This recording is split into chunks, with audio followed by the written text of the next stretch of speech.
అందుకే కలియుగంలో కలి బారి పడకుండా రక్షింపగలిగినది ఇది భగవన్నామం.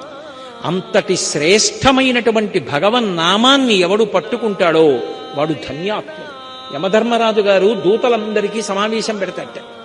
పెట్టి ఎవరి జోలికి వెళ్ళకూడదో, ఎవరిని ముందు తీసుకురావాలో చిట్టా చెప్తుంటాడు. పరాకు పడకండి, గుర్తుపెట్టుకోండి అంటుంటట.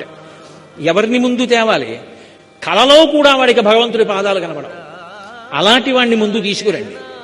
అలాగే భాగవతం చెప్తుంటే, కృష్ణలీలలు చెప్తుంటే, కృష్ణుడి లీలలు విని సరదాపడి సంతోషించడానికి కూడా చెవి ఇలా పెట్టకుండా ఎప్పుడూ అక్కర్లేని విషయాలు వినేటటువంటి వాళ్ళు ఉంటారే, వాళ్ళు యాత్రకెడతాడు, ఉత్సవానికి ఎడతాడు. నువ్వు వెళ్ళవే గుళ్ళోకి, నేను ఇక్కడ ఉంటానంటాడు. అలా యాత్రకి వెళ్ళడు, ఉత్సవానికి వెళ్ళడు, భగవంతుడి గుడి దారి కూడా తొక్కని వాడు ఉంటాడే వాణ్ణి.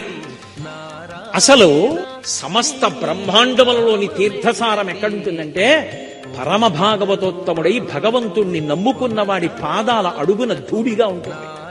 అందుకే వాడి గడప దాటి ఇంట్లోకి వస్తుంటే భగవంతుడి సింహాసనంలోంచి తలెత్తి చూస్తాట. ఎన్నాళ్ళకి రావండి తీసుకొచ్చావు ఇంటికి, వాడు గుక్కెడు నీళ్లు తాగాడు రా మన ఇంట్లో, ధన్యుడి అంటాట. అందుకే ఊరక రారు మహాత్ములు వా రథముల ఇండ్ల కడకు వచ్చుటెలెల్లం కారణము మంగళములను, నీరొచ్చుట శుభము మాకు నిజము మహాత్మ అంటాడు గర్గుడు. ఏ కోరిక లేకుండా భగవంతుణ్ణి నమ్ముకుని తిరిగేటటువంటి పరమ భాగవతోత్తములైనటువంటి వారు వేరొకరి ఇంటికి వెళ్ళారు అంటే వాళ్ళకి ఏదో పెద్ద మంగళం చెయ్యాలని భగవంతుడు అనుకుంటే తప్ప అసలు అటువంటి వారిని ఇంటికి ఎందుకు పంపిస్తాడు? అందుకే భాగవతోత్తములు ఇంటికి రావడం అంటే అది సర్వమంగళములకు కారణమవుతుంది.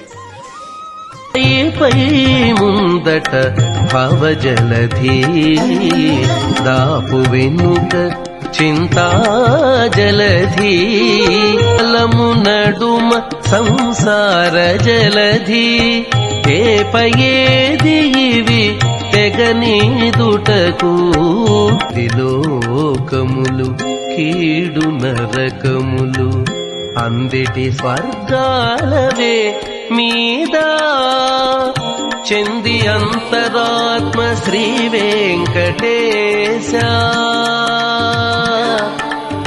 వెంకటేశ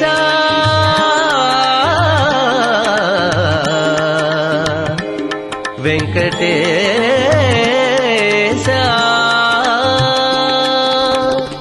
చెంది అంతరాత్మ శ్రీ వెంకటేశ నీయల్దే పరమ పదమవల మరేది నారాయణ నీ నామమే గతిక కోరికలు మాకు కొనసాగుటకు నారాయణ నీ నామమే గతిక